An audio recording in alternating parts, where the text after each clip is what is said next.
This morning, I woke up to $220 already cash collected on an ad spend of less than $20. So if you're curious about how you can generate customers and clients every single day, make money while you sleep, this episode is for you. What's up, coach? Thank you so much for joining me in another episode of the PT Profit Podcast. I'm your host, Beverly Simpson. If you're new around here, welcome. I'm super pumped that you're here. As a former district fitness manager, someone who's generated over $2.1 million for my 5 gyms in Manhattan and New Jersey and generated over 7 figures online. This episode today is breaking down how we make sales every single day without applying pressure and without sounding salesy and promoting all day, every day. So let's break down the system that actually works. Now, before you come to me and say, oh, but it's so much easier for you because you are selling business and you're showing people how to make money. First of all, that assumes that every single person who's ever sold money-making schemes are rich and famous, and I probably don't have to tell you that that is not true. The second thing is that this is true not just for me, but also for my clients, and my clients are working in the coaching industry. Like Sophia, she is generating 1 to 5 sales a day, and the best part, she's not even using ads yet.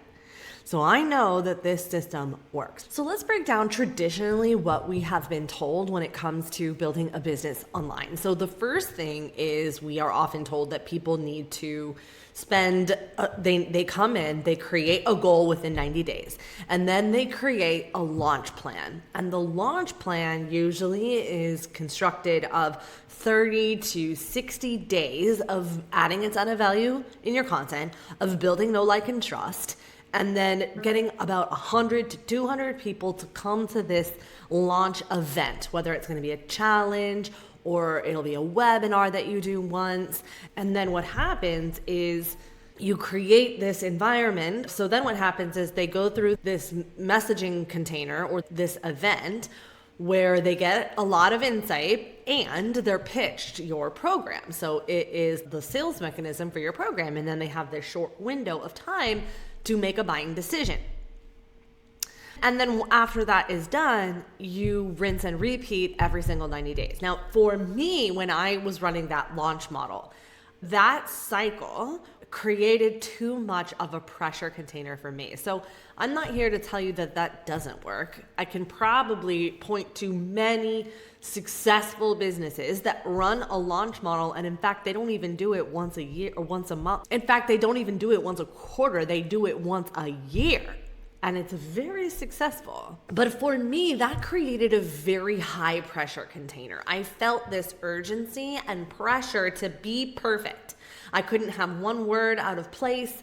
I needed to make sure that all of my ducks were in a row. It was a very high pressure container. And then what was worse was that the launch itself would be very successful, but I would feel disappointed because I didn't reach the goal. And so then that created a very unfortunate and uncomfortable dynamic for me in the business. For example, I would say, oh man, I guess I can't quit doing one-on-one because I don't have enough of the group.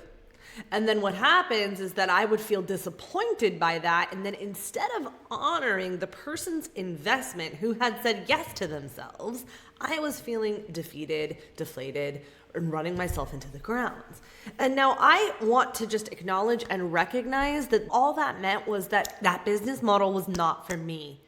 And while I understood that a lot of that was my mind and how I was thinking through things, and I wasn't moving past the launch free fall easily, I can recognize and honor that that was me. So I had to figure out a better way because the mental load that it took to manage my emotional life during that cycle was just not worth it to me. I knew that there had to be a better way. I looked out into the space. And you could see brick and mortars do this all the time. Like Apple, for example, they have launch periods, but there are items to purchase every single day. So I started looking for solutions and ways that I could take the pressure off so that the stakes didn't feel so high to achieve some certain arbitrary number. So I started looking for a better way, one that was going to work with my nervous system and not put me into this stressful environment. And what I realized was that I could create an evergreen sales system. So all evergreen means, and it's really important that we break this down. So evergreen, what that actually means is that it is a plant that retains green leaves throughout the year. That's the definition of evergreen. So what that means as it is applied to business is that there is something for sale every single day of the year that someone could purchase from you. Or it can mean that everyone's going through their own personal launch experience, and they can be going through it every single day of the year. So for me, I knew that that model was going to serve me best. So when you're going from a launch model into an evergreen model, here are some of the concerns that we need to address and that we need to look at. So the first is that human beings are natural seasoned human beings, meaning we go through seasons and cycles. That is just our habitual nature, meaning we go through periods of hibernation and rest and restoring. And then we have those moments of intensity where we are sharp, where we are focused, where we are working on something. So it's really important that just because we have an evergreen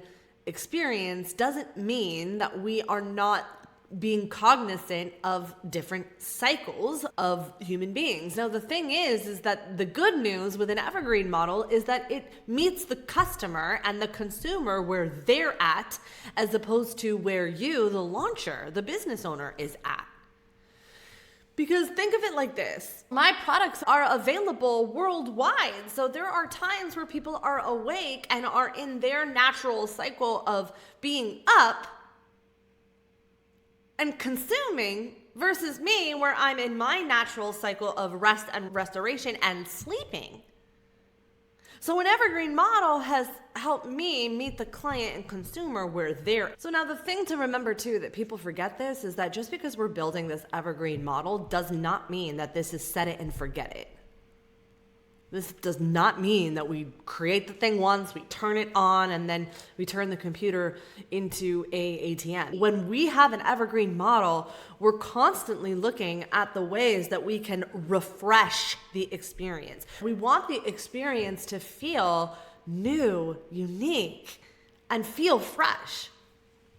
Have you ever gone to a Broadway show? I know that sounds weird. I'm a former theater person, and so if you've ever gone to a Broadway show and you go to a show that's been running for a long time, sometimes the cast members can feel like the show can feel just a little stale, for lack of a better word, meaning that there isn't this sense of freshness because either they've been in the show too long or they're trying to replicate the actors who originated the roles instead of just being more like themselves.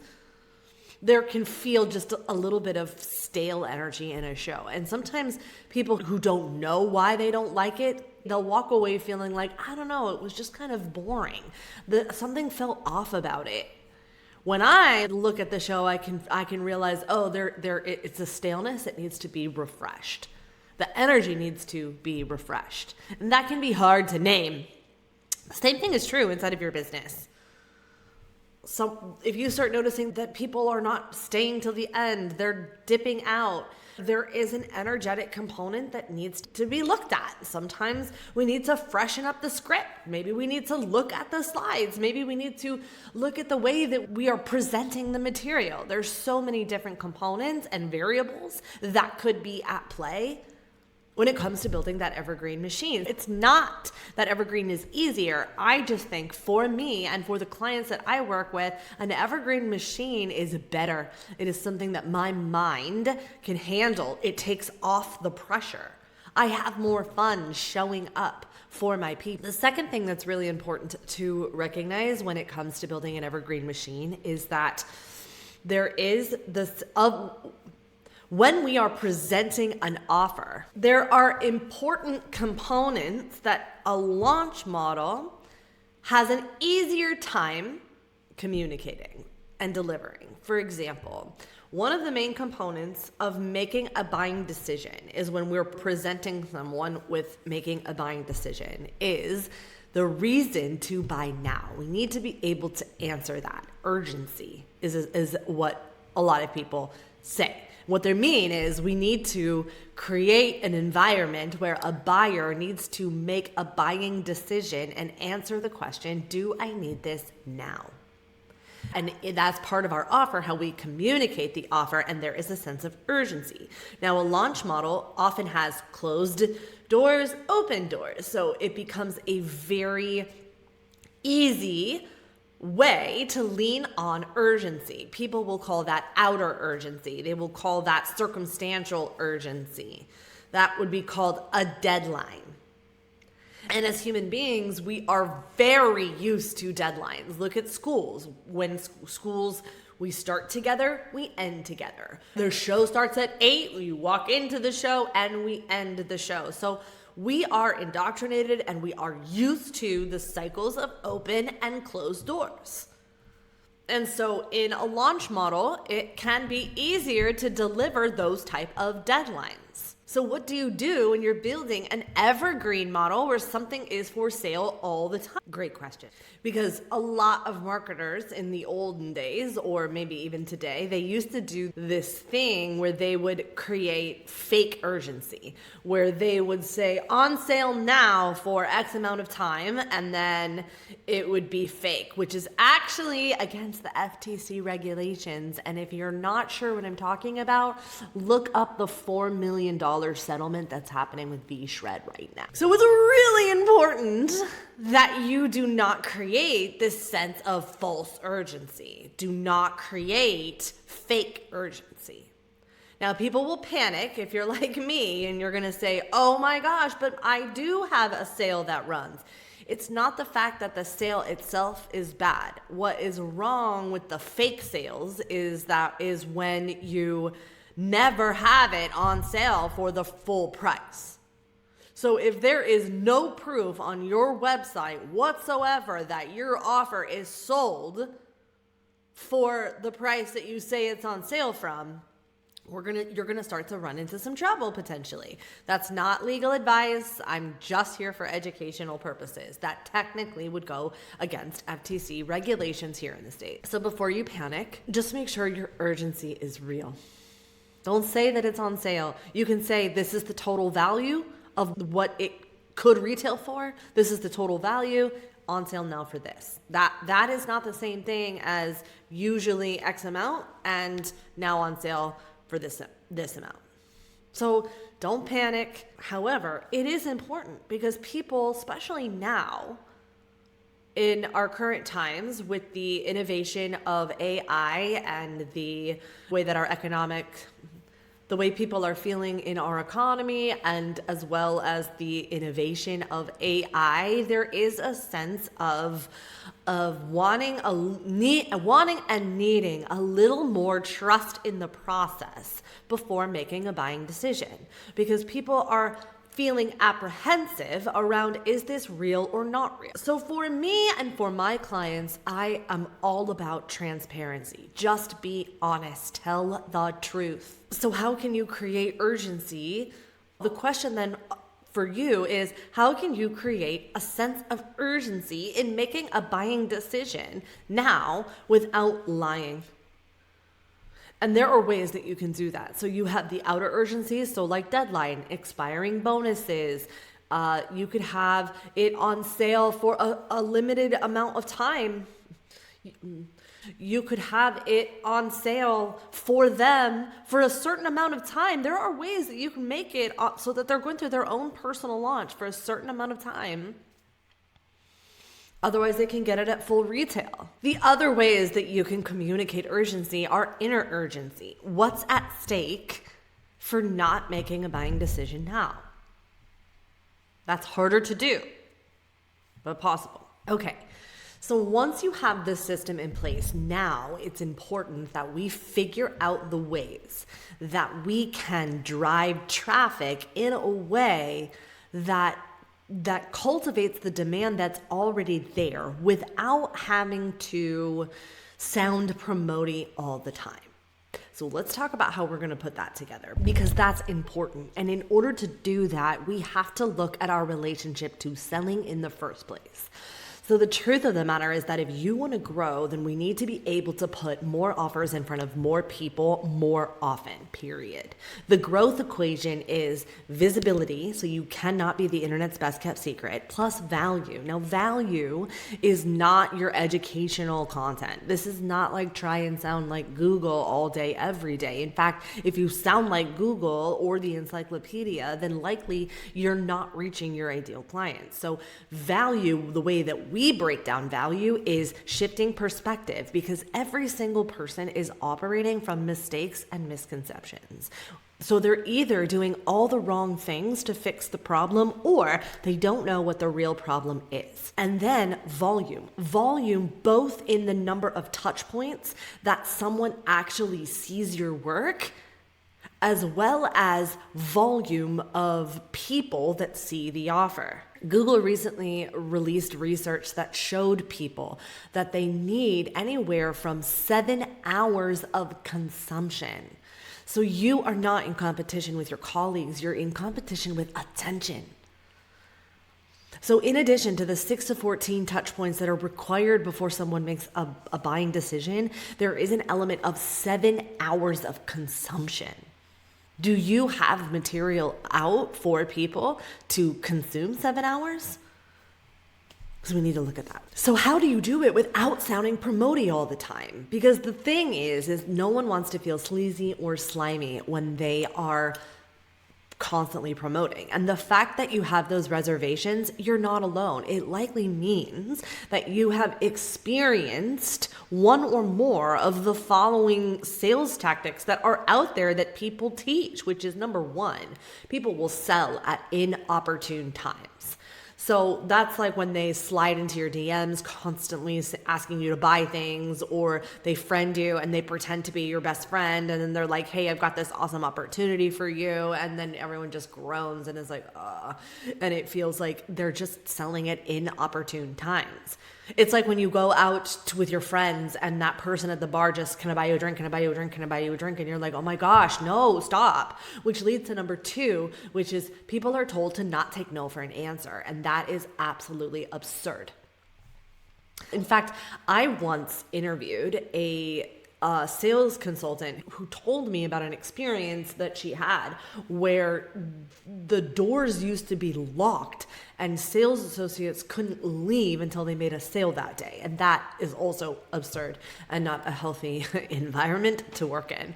So you could imagine what people did in order to leave the building. Absurd. So not taking no for an answer. The other thing sales associates are told to do are straight up lie. They lie. And then they don't listen and they lack empathy. And that sometimes comes from just hearing over and over and over the same thing. So then what happens is your brain starts to anticipate what someone's going to say, especially when it's been that repetitive, when the conversation is that repetitive. So people stop listening because they're like, yeah, I know what you're going to say. When the fact of the matter is, this is a new person, this is a new, fresh conversation. You don't know what they're going to say. You don't know what they're going through. And if you try to speed up the process, you'll often lose the connection that is required to invite someone to say yes to themselves. So that's the third thing that people, or the fourth thing that people do. So sell at inopportune times. They won't take no for an answer. They lie. They stop listening and lack empathy. And the fifth thing that people do is make them feel worse about themselves after they get off the call. They fearmonger. And so this creates a really hostile sales conversation. And then what ends up happening is that people don't want to get on the phone with you. They don't want to talk to you in the DMs, and they end up buying pills and potions and quick fixes from people who actually have no problem harming you, versus you, who is the smart, caring coach who actually wants to serve and help people. So if the fact that you don't want to hurt people and the fact that you don't want to be sleazy automatically puts you ahead of the game. As someone who's been in sales for over 10 years, I can assure you, you're already ahead of the game just by caring about whether or not you're going to be sleazy. And the truth of the matter is people love to buy things, but they hate to be sold to. So if they don't know that they can buy from you, they won't. So this means, number one, we need to look at the way that we view selling. If you cannot look at selling as a service, then you will likely struggle because then you will likely continue to struggle.